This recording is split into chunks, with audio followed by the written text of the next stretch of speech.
Here's a retro book we're going to be looking at today.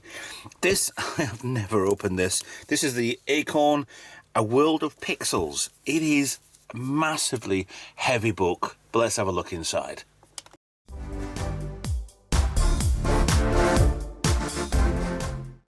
Hi guys, Ralph here. Just unwrapping this because this was, I think I had this for either birthday or Christmas years ago, and I don't seem to have opened it. So this is as box fresh as what you're going to get. So this is Acorn, A World in Pixels. Now I have restored an Acorn Electron. I have a couple of BBC Masters as well. Were donated quite a few years ago. If you're interested in joining the channel, being a subscriber, being a donator, being a Patreon, being a YouTube member, links are in the description. So that helps me no end. It is a book in a cardboard box. I like that cover more than anything, to be honest. But that's the back. The front just goes there. Cool. So this will be about the Acorn Electron. Ah, that's better. So you have the back there, but you have the back there. Cool. Nothing in the box. Nothing up my sleeve. So another shiny book. Don't know how much this costs. Hopefully there's something on the box. No. These will be available on Amazon. These will be available on eBay. This has never been opened. Ah, everything's white. Everything's black. Everything's... okay. So we have... I am not going through 593 pages for Control Break. But basically, this is a nice history of the Acorn Electron. World in Pixels, sorry. So it was all part of the Acorn Electron. I've got the shine from the lights in here. Yeah, it's... the BBC wanted a computer for the learning stuff in the 80s, and they wanted BBC computers in every school. I was kind of part of the benefit of that, because my school had BBCs in there. We learned a little bit, not too much, but Acorn Electrons were the first, well, they were the cheaper versions, but they were proper ones. The BBC had lots of expansions and stuff you could do with them, where the Electrons were basically exactly the same computer, but you've got, the Electrons were all built in, and you can play games, you could type and do what you wanted, whereas the BBCs, I think that is the... they're not the Masters, are they? They're the 32Ks. There were cheaper versions with 32Ks, the 128s, the Masters. They're the ones you want to get hold of. I do have one in here. So yeah, it's just a big, long story of... there's a nice little BBC there. Of the Acorn Electron. So see the difference? It was a lot more smaller, compact, whereas you got inside here, it was virtually the same, except you've got more expansion ports, you could put more chips on. That was the way that you'd load a lot of programs back then. They were all just chips put straight onto things. We were in the middle of the cartridge era, after the Ataris and so forth. But you have got... is that Ian Lee? Yeah, it's Ian Lee. Life of a Gamer. Beeb, my baby. Yeah, so it's lots of little bits, publishers, stuff, Acorn Soft. I have a few discs and one cartridge in here for the Acorn Electron. I don't know whether or not they're actually cross-compatible with each other or not. I don't think they are. Ghouls, or the artwork on these is ridiculous. They had a style to them. You know, Doctor Who, Minds of Terror, Ricochet. See, if you didn't have stuff like this, you wouldn't have stuff like the Amigas.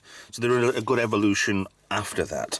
The character there, I don't remember a single character. I remember one game I used to play a lot with my friend.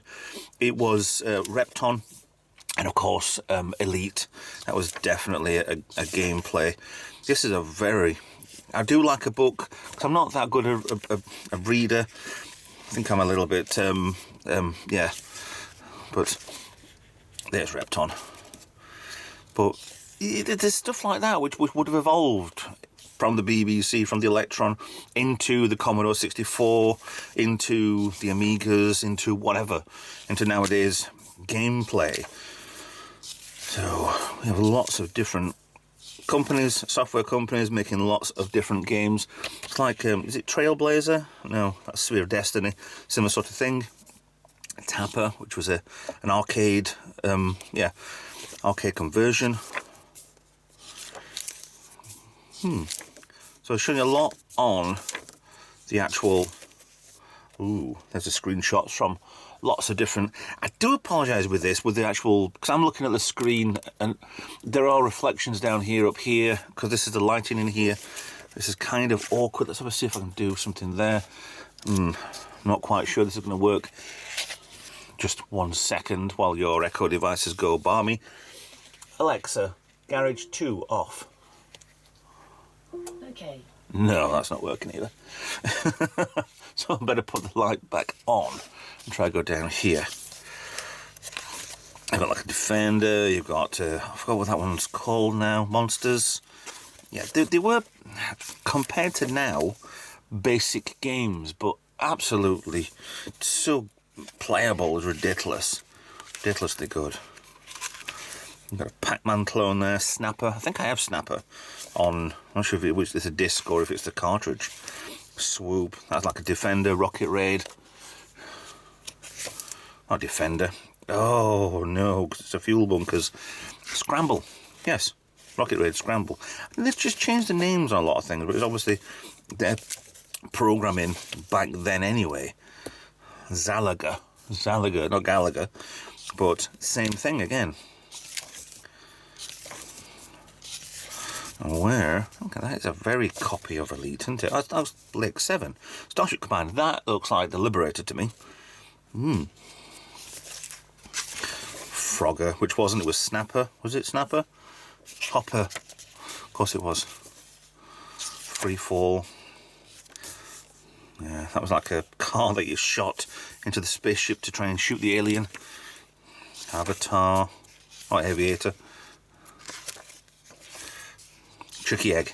Now, it was one of the most famous games on the Acorn Electron. Chucky Egg was kind of Manic Miner-ish with Miner Willie. I know, puns aplenty in the 80s. I think we might have even gone past Elite. It's not showing. Is that Xenon? Yes. What would have been called Fortress. Very similar to Xenon.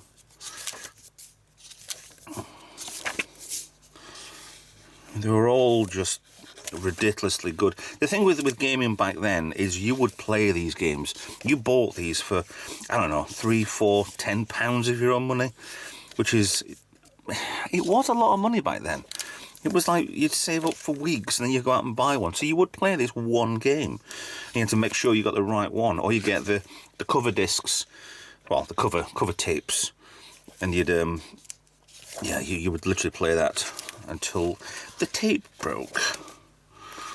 There's Elite. Making of Elite. Elite came first on to this platform from David Braben and Ian Bell.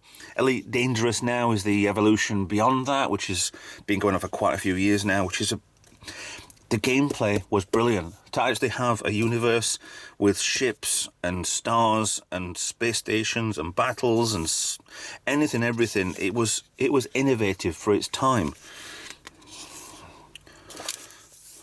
I mean, you've got... things were not coloured. When we got to the Atari ST phase, yeah, they were coloured. They were definitely coloured in, and they were more easier to do graphics, but this pushed the Acorn Electron to its limit. But nowadays standard, it's very, very easy. Not for me, I have no idea how to code. So it goes through a lot of stuff. There's revs on here, there's another racing game.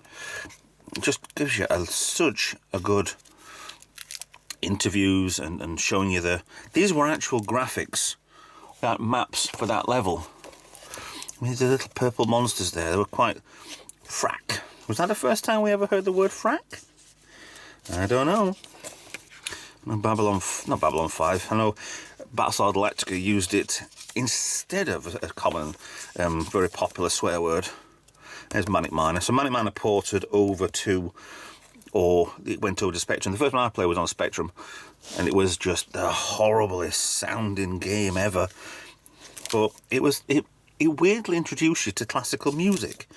So it was Zany Kong Jr., okay?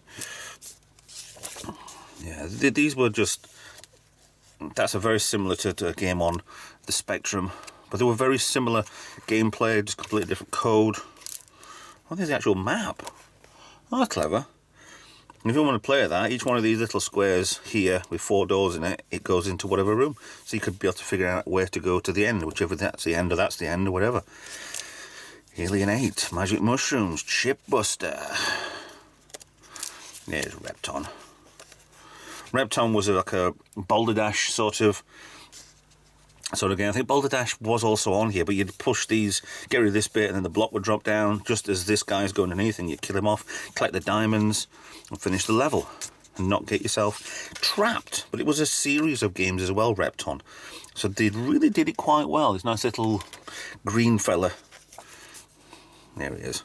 I'm happy and pleased to see that Repton survives, but I'm still waiting for the movie. Okay. So with all of this, oh, another. See, it amazes me how you get that is a map for an entire game. How you get something like that stored inside something so small, a 32K, Acorn Electron. More maps. See, there's more to this book than originally meets the eye. Was that Airwolf? Yeah. Airwolf was black, I know, different colours, but you'd emphasise the colours. You wouldn't have a blue background and then have a black. It wouldn't look right, so you coloured it as you see fit to use the colours that you could. That Oliver, yeah, Philip and Andrew Oliver, the Oliver twins, the Dizzy franchise. So yeah, Chris Roberts in there. There were a lot of games that came out for the Acorn Electron. And so many things you could do with it. It was quite mind-boggling for the time. Now, your app on your phone's probably got more information than what you could ever do with that. So we take off the actual sleeve, and it's the same as that anyway. So I hope you, that's a nice little book for me to sit down and read that one. It's the Acorn Electron Shiny. There we go, that's better. World in Pixel. If you want to get one of these, I'm sure these are available on Amazon. I'm sure these are definitely available on eBay. You could find them and have a good read and a look through. A lot of reading on here. So if you're not a good reader, might not be for you. But if it is, then there's a lot of history in one computer. That in mind, thanks for watching. Please like, share, subscribe, follow me on social media, consider being a patron or a member. And I'll see you in another video. Bye-bye for now.